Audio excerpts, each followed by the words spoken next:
그거죠. 그렇게 해가지고 되는데 바로 이제 이 황석영 선생의 근본적으로 우리 이제 객지라고 하는 이 작품을 우리가 볼 때 이제 이 작품이 가지고 있는 6, 70년대 상황, 70년대 상황에서 타켓으로 이제 말하자면 겨냥하고 있는 것은 다름 아닌 그 국내 어떠한 자산 축적 과정이죠. 그래서 이걸 보면 토건 사업이라고 하는 것이 끊임없이 일어나고, 뭐 여기 보면 갯벌 이제 메우는 작업인데 이런 거 하고 그러면서 거기서 노동력 착취가 끊임없이 일어나고 말이죠.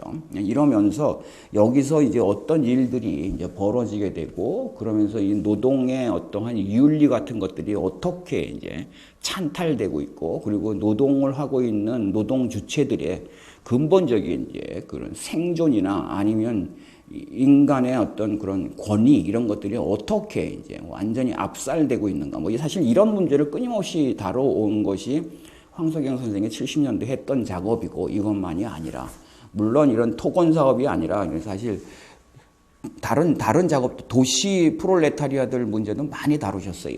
황석영 선생이. 그래서 예를 들면 뭐 공장 다니는 아이들, 그래서 뭐 돼지꿈 이런 거 보게 되면 공장 다니는 아이들 뭐 이런 식으로 해가지고 그래서 도시 그 뭡니까 이 프롤레타리아들은 물론 다뤘지만 어쨌든 황석영 선생이 자기의 문학적인 어떠한 그 불꽃을 피어오르게 된 것은 과감하게 말하자면 이 노동의 문제라고 하는 것, 이 국내적 노동의 문제라고 하는 것을 이제 근본적으로 다루면서죠. 그런 의미에서 보게 되면 객지는 상당히 이제 기념비적인 성격을 사실은 갖고 있다라고요.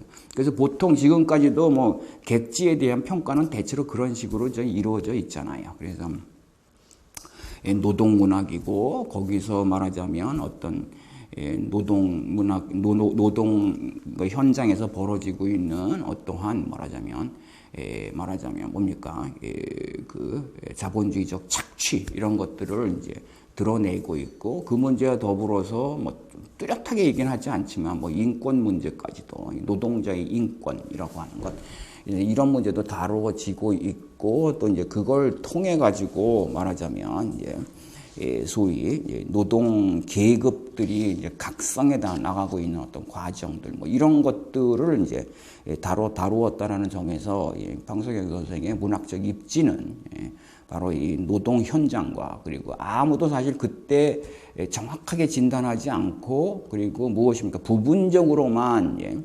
얘기했던 그러니까 누가 누구에 의해서 어떻게 말하자면 약탈을 당하고 있고 어떤 개인이 예컨대 뭐 서울 어느 집에 뭐예요 일하러 들어오면 그때 우리를 식모라고 불렀잖아요. 그렇지 않습니까? 그 사람들이 어떻게 인권을 탈취당하고 뭐 이런 것들을 부분적으로는 다루었어도 이렇게 말하자면 하나의 커다란 패러다임으로 문제를 제기했던 것은 상당히 이제 황석영 선생의 커다란 말하자면 저는 공적이라고 이제 보고 있습니다. 그리고 나름대로 이제 게오르그 루카치나 아니면 이제 말하자면 소위 칼 마르크스나 뭐 이런 사람들이 이제 가지고 있어 특히 게오르그 루카치죠. 루카치라는 그러한 그 뭐죠? 그러니까 사회주의 철학자이면서 동시에 이제 문학 이론가인 이제 그 게오르그 루카치의 소위 이제 그 리얼리즘이라고 하는 것. 리얼리즘이란 무엇인가라고 하는 그런 단순히 리얼리즘이라는 게 현실을 재현해내는 게 아니라 리얼리즘이라고 하는 건 이 사회가 이 시대가 이제 어디로 실제로 이제 그 지향해 가고 있는가라고 하는 그 숨은 그 흐름 그걸 텐덴스라고 얘기하는데 그래서 이 경향성 이것들을 이제 드러내는 게 말하자면 리얼리즘이다. 그러니까 말하자면 어떤 현실을 다룰 때도 이 현실을 그저 뭡니까 각박하고 그리고 뭐예요 어떤 가난에 시달리고 그리고 착취당하는 그런 상황으로 보는 게 아니라 바로 이러한 시대적인 상황들이 근본적으로 뭡니까 어떤 해방의 길을 따라서 움직이는 과정에서 그 과정의 한 부분으로 읽어내려고 하는 거죠. 그러면 가지고 궁극적인 어떠한 그런 역사의 해방이나 아니면 어떤 그런 계급 해방이라고 하는 큰 줄기가 바로 가고 있고 거기에 이것들이 사실은 전부 편승해 있다라고 하는 거예요. 그래서 궁극적인 리얼리즘의 어떠한 그 방향성 이것하고 그리고 구체적인 현실의 어떤 현상들을 이어가지고 개개 시대의 현상들, 개개의 현장들의 모습들을 이제 해석해내려고 했던 것. 그게 바로 이제 그 사실 루카치의 근본적인 이제 리얼리즘이라고 하는 이제 그런 계통이죠. 그래서 우리도 여기 보면 황석영 선생이 사실 객지에서도 아무런 힘도 없는 사람들을 다루면서도 그러면서도 주인공 동혁이라고 하는 젊은 친구를 하나 등장시켜서 마지막에 말하자면 해방의 의지, 그렇지 않습니까? 다들 패배에 들어가지만 뭐 꼭 내일이 아니라도 좋다라고 하는 이 해방의 의지, 그거 꼭 내일이 아니어도 좋다라는 것은 무슨 바로 이런 모든 모순들이 해결될 수 있는 어느 때가 지금 도래하고 있을 것이다라고 보는데 그게 지금 내 시대에 꼭 일어나야 되는 건 아니다. 이런 식으로 얘기를 하고 있단 말이죠.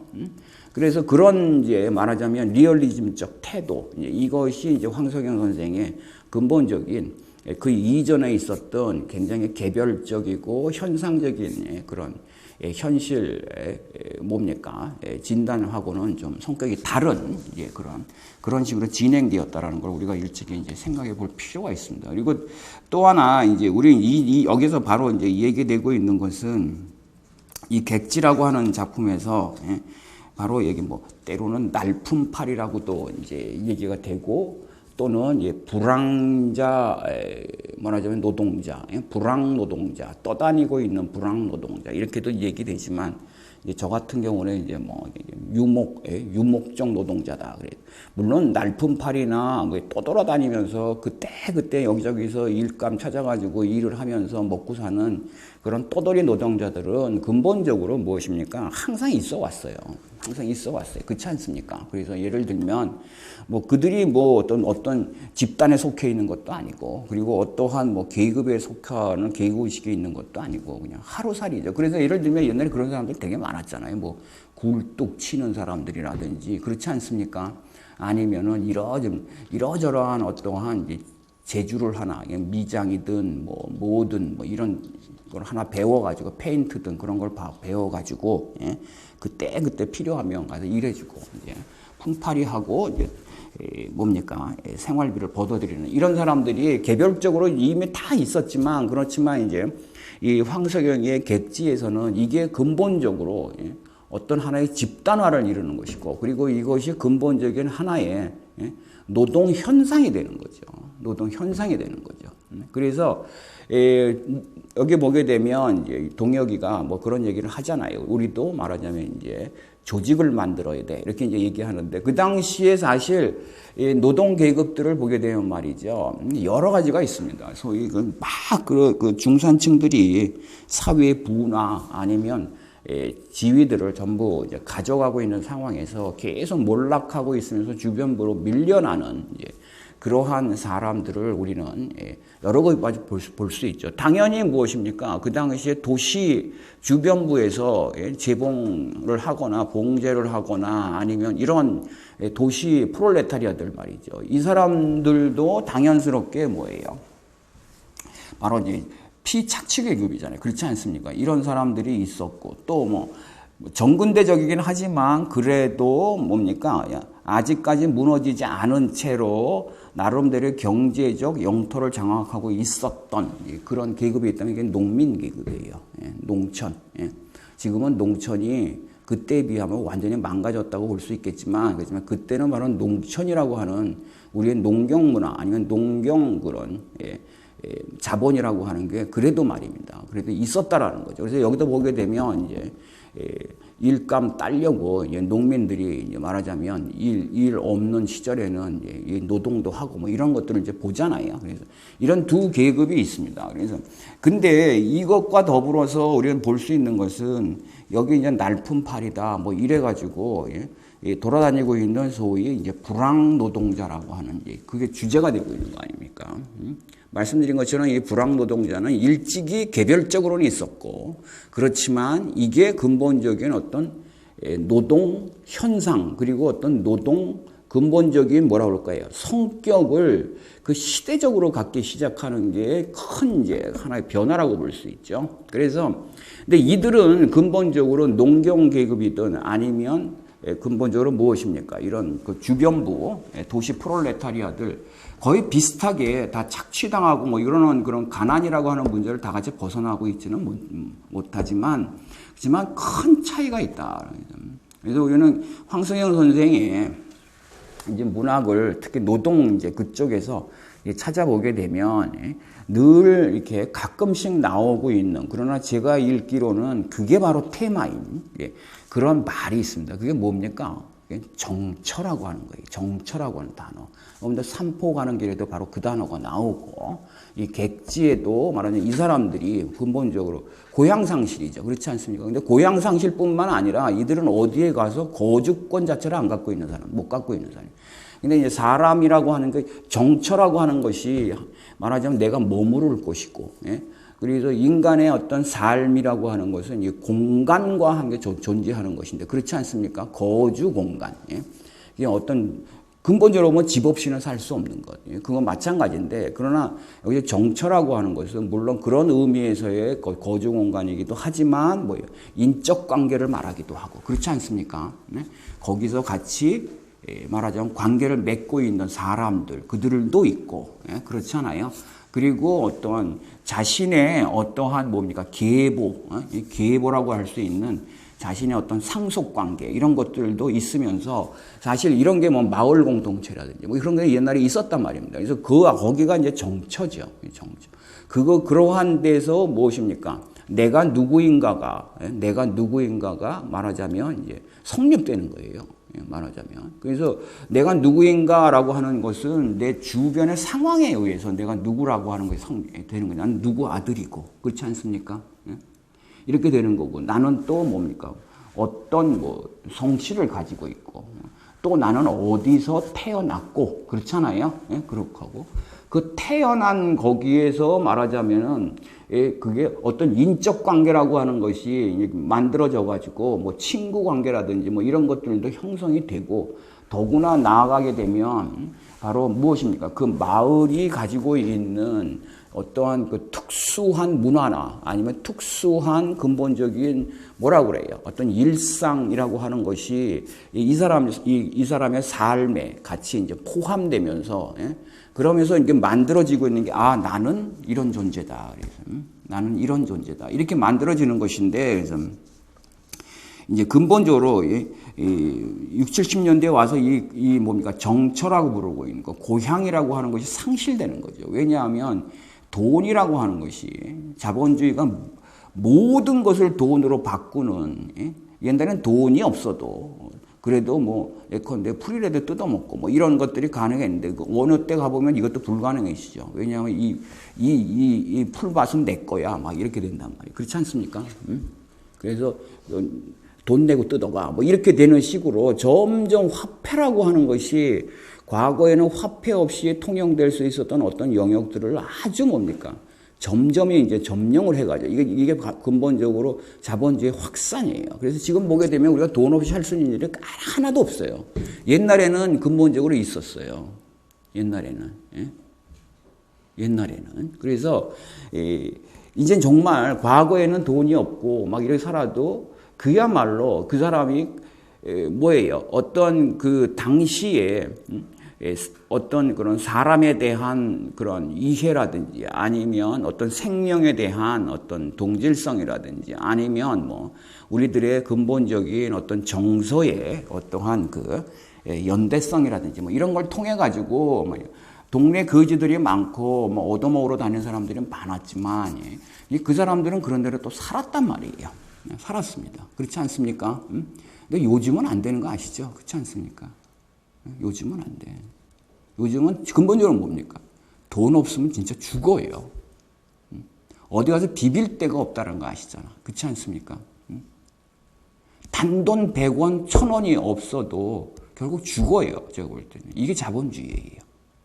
우리가 지금 얼마나 험악하게 살고 있는지 우리가 그것들을 이제 우리가 조금만 눈여겨보면 금방 알고, 그리고 내가 돈이 없이 할 수 있는 일이 근본적으로 어떤 것이 있을까 하고 한번 점검을 해보시면 거의 없습니다. 거의 없어요. 그래서 하여튼 말하자면 이런 이제 상황 속에서 이제 우리 말하자면 우리가 이제 불황자 노동 계급이라고 하는 이제 그 계급이 이 시대에 토건 사업을 하니까 국토가 여기저기 뭡니까 커다란 토건 산업들이 이루어지고 뭐 굴을 뚫는다 무슨 개간지를 만든다 뭐 이렇게 하면서 큰 토건 사업들이 이루어지면서 일꾼들을 필요로 하는 것이고, 그렇지 않습니까? 노동자들을 필요로 하는 거고, 그러다 보니까 뭡니까 그걸 따라다니면서 이제 살고자 하는 이제 그런 사람들이 하나 자기 망치 하나 아니면 어떤 미장이들, 아니면은 도배하는 사람들, 아니면 또 뭐 하는 사람들, 다 나름대로 이제 토건 사업에서 필요하고 건축에 필요한 사람들이 그 재주 하나씩 가지고 일감을 쫓아다니는 거죠. 그래서 이 동네 가가지고 말하자면 한 달이고 일하다가 이제 그 끝나면 딴 데로 이제 또 건너가고 전국을 도는 거죠. 이렇게 해서 전국을 도고, 그래서 그게 괜찮았다라는 거죠. 한때는. 왜냐하면 곳곳에서 토건 사업들이 이루어지니까, 토건 사업이 이루어지니까 그냥 장돌이 하나만 난 있고, 그리고 건강함 가진 건 몸밖에 없으니까 몸만 있으면 돌아다니면서 정처가 없지만 어쨌든 간에 살아갈 수 있었다. 이런 식으로 이제 불황자 노동자들이 이제 크게 이제 확산되는 거죠. 확산됩니다. 그래서 근데 이들은 근본적으로 보게 되면 굉장한 어떠한 딜레마를 안고 있는데, 왜냐하면 노동 현장은 어디를 가나 이미 자본주의화가 됐을 때는 근본적으로 보니까 자본가와의 대립이 일어날 수밖에 없고, 그리고 이 자본가들이 가지고 있는 자본주의 정신이란 뭡니까? 가능한 많은 이익을 얻어내는 것이고, 그리고 그 방법은 여러 가지가 있지만 그 중에서 굉장히 중요한 것 중에 하나가 말하자면 뭐니까 임금이죠. 그렇지 않습니까? 시간당 노동임금이라고 하는 것을 이제 얼마나 덜 줄 수 있느냐, 이것에 의해 가지고 근본적으로 초기 자본주의이긴 하지만 그때 마찬가지, 지금 마찬가지예요. 그래서 그런 식으로 이제 돈을 얻어낼 수 있었을 때 이제 거기에는 근본적으로 보면 이제 노동자하고 그 다음에 뭡니까? 자본가하고의 이제 그런 갈등이 당연하게 일어나죠. 당연하게 일어납니다. 그래서 당연하게 일어나니까 뭡니까? 그래서 노동자 계급들은 거기에 저항하기 위해서 일찍이 눈을 뜨게 되는 게 뭐냐 하면 우리도 집단을 만들어야 된다라는 거예요. 그래서 솔리데러티, 그러니까 뭡니까? 그래서 연대를 해야 된다라고 하는 거죠. 연대. 그래서 뭡니까? 그래서 보게 되면 노동운동들이 일어나면서 연대가 이제 가능해지는 거죠. 그래서 어떻게 보게 되면, 근데 연대는 언제 그게 만들어질 수 있습니까? 그건 어떤 의미에서 어떻게 이해하든 간에 일단은 뭡니까? 정처라는 게 있어야 돼요. 정처라는 게. 한 군데 무엇입니까? 오래 머물러야 된다는 거예요. 똑같은 사람들이. 그렇잖아요? 그래서 공장 노동자들이 보게 되면 거기서 어떤 연대가 이루어지고 이렇게 해가지고 노동운동이 가능했던 것은 제가 볼 때는 그들이 뭡니까? 아주 아주 말도 안 되는 노동 착취를 당하면서도 그들이 뭡니까? 늘 거기에 함께 모여 있었다라는 거죠. 함께 모여 있었고, 그러므로 해가지고 그들 그 모임을 통해가지고 무엇입니까? 어떤 의식이 형성되고, 그리고 연대감이 생기면서 그것들이 이제 노동 투쟁이나 이런 걸로 이제 발산될 수 있었던 거예요. 그 농민 계급도 마찬가지입니다. 농민 계급도. 자기들의 정처가 있고, 정처가 있으면서 다른 어떠한 산업 경제에 대해서 몰락해 갈 수밖에 없는 농업 경제가 이제 대항하거나 이랬을 때 농민 연대 같은 것들이, 그래서 조합이라든지 이런 것들이 이제 만들어지는 거잖아요. 근데 이게 불가능한 계급이 있어요. 이게 뭐냐? 이 떠돌이들. 그래서 여기 가서 한 달, 저기 가서 2달, 여기 가서 열흘, 이렇게 돌아다니면서 매번 가는 데마다 뭐예요? 새로운 어떤 공간이죠. 그렇지 않습니까? 그리고 거기서는 근본적으로 뭐냐면 그 공사가 끝나면 또 뿔뿔이 헤어지게 되어 있단 말입니다. 뿔뿔이 헤어지게 돼 있어요. 그래서 매번 집단은 형성되는데 어떻습니까? 이게 지구성이 없기 때문에, 정처성이 없기 때문에 그냥 낯선 사람들끼리 잠깐 모였다가 또 해체될 뿐이에요. 그런데 예를 들면 이게 어떠한 가장 뭐예요? 자기의 이익을 지키거나 아니면 자기의 뭐예요? 어떤 그런 자산을 지키기 위해서는 근본적으로 무엇입니까? 어떠한 그거를 착취하거나 아니면 그거를 얻어가려고 하는 사람들과 맞설 수 있는 그 어떠한 뭐예요? 방어벽이 있어야 되는 것입니다. 방어벽이. 그런데 뭐예요? 이 얘기는 다른 식으로 얘기하면 그런 방어벽이 없는 사람들은 혹은 집단은 가장 많이 착취를 당하는 거예요. 이해하시겠습니까? 가장 많이 착취를 당하고 그리고 어디 가서 뭡니까? 그거를 호소할 길도 없고 이런 거죠. 이게 불황자예요. 이게 날품팔이야. 그러니까 근본적으로. 그래서 예를 들면 이 불황자 노동자들은 뭡니까? 아무런 방어벽이 없어요. 아무런 방어벽이.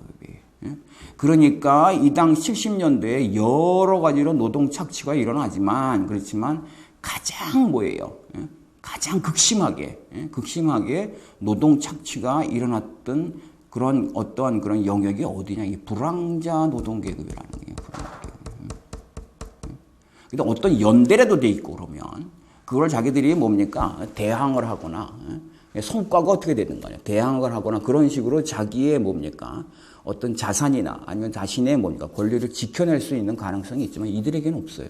그게 지금 보여지고 있는 게 바로 이 소설이잖아요. 그렇지 않습니까?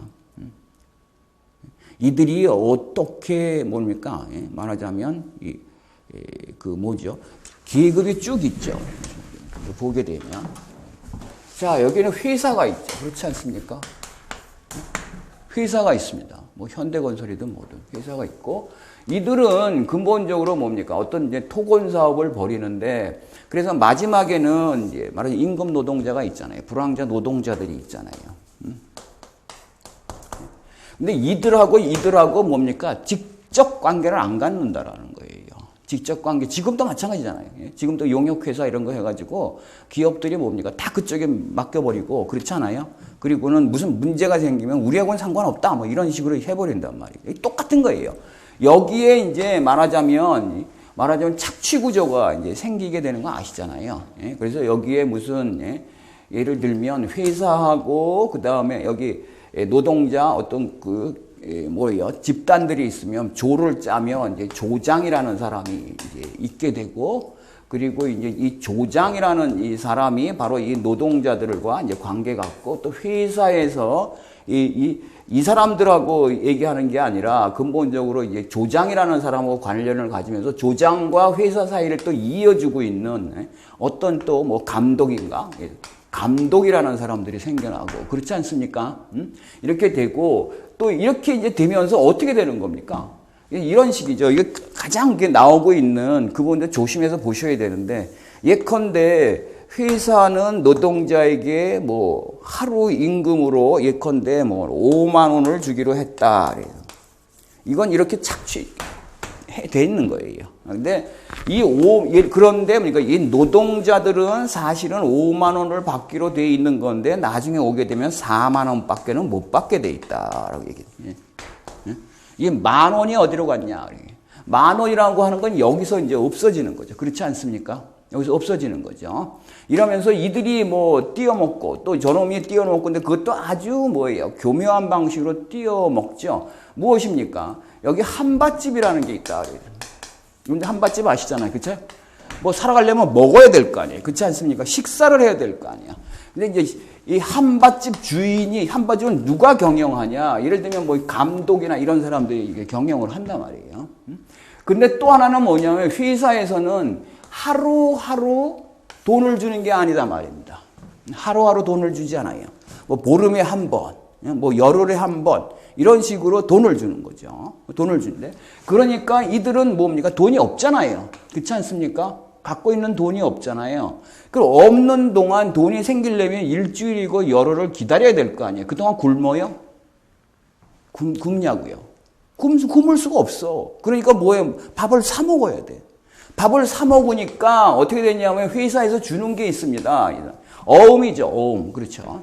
이 열흘 뒤에 이제 5만 원 주겠다. 이건 나중에 가게 되면 이제 그거 가져가면 열흘 뒤에 5만 원을 받죠. 근데 그 사이에 뭐 먹고 사냐고. 그 사이에. 그러니까 어떻게 되는 거죠? 이 노동자들은 이걸 가지고 가서 뭐예요? 요즘 뭐 카드깡 하듯이 말이에요. 이걸 또 파는 거예요. 가가지고. 파는데 뭡니까? 이 감독이나 뭐 조장 이런 애들이 무엇입니까? 여기서 5만 원 내면 뭐예요? 5만 원짜리를 무슨 예컨대 무슨 4만 5천 원에 사들이는 거죠. 그렇지 않습니까? 4만 5천 원에. 그럼 나중에 이 사람은 5만 원 딱지를 4만 5천 원에 이제 팔아먹는 거 아닙니까? 이런 식으로 돼 있고 이것만이 아니라 뭐 여러 가지로 이루어지는데 또는 이 한밭집이라고 이제 하는 데는 바로 이 감독의 뭐 부인이 하거나 뭐 누가 하거나 이 한밭집에서 이렇게 하는 거죠. 그래서 한밭집에서 또 밥을 먹으려면 뭐 1,000원짜리를 먹는다 그랬을 때는 뭡니까? 가능한 무엇입니까? 뭐 1,000원이 안 되는 걸로 이제 완전히 하고. 그러니까 뭐 한밭집 하면서 여기서 이 사람들은 뭐 밥 주면서 띄어먹고 이 사람들은 뭐예요? 밥을 먹어야 되니까 돈이 현금이 없으니까 이거를 뭐예요? 또 싸게 팔아야 되고 또 이걸 통해 가지고 뭐 돈놀이도 하죠. 그렇지 않습니까? 돈놀이도 해요. 그래서 언제 줄 테니까 뭐 돈 좀 빌려주라 그러면 여기에 이제 그 전표 다루는 친구가 있는데 이 사람이 또 하면서 뭐예요? 또 여기서 또 이자 또 떼어먹고 막 이런 식으로 해가지고 결과적으로는 어떤 게 이루어지게 되냐면 이 사람들이 말이죠. 이 사람들이 노동을 하루 종일 하지만 결국은 어떻게 되냐면 만일 5만 원씩 받으면 뭐 한 달이고 얼마 하면 일정액이 돈이 생길 거고 그래 일정액에서 뭡니까 물론 먹고 살고 그러면서 다 썼으니까 그래도 뭡니까 얼마간이 남을 수 있다라는 거죠. 자기가 저축도 가능하고 그리고 예컨대 그러면서 말이에요. 그러니까 어떻게 되는 거죠? 그래서 일이 끝나면 이 사람들이 말이죠. 이걸 가지고 떠날 수도 있고 더구나 어떻게 되는 거죠? 여기 이제 좋은 일자리가 딴 데 또 있다고 한다. 막 이렇게 되게 되면 여기서 일하다가도 불황자 노동자니까 뭐예요? 남은 돈을 갖고 이리 옮겨갈 수도 있는 거고 그렇잖아요. 더 준다니까 뭐 이런 건데 이게 불가능해지는 거죠. 뭐가 불가능해지냐? 왜? 이들이 결국 이러한 여러 가지의 어떤 착취 구조를 통해 가지고 이들은 어떻게 되냐면 우리가 소위 노예 제도라고 하는 이 노예 제도와 똑같은 것이 생기게 됩니다. 여러분 노예 제도가 뭡니까? 노예 제도가 물론 일 시키는 거예요. 당연히 일 시키고 그러는데 노예 제도라는 것은 딴 게 아니고 그 노예란 누구냐?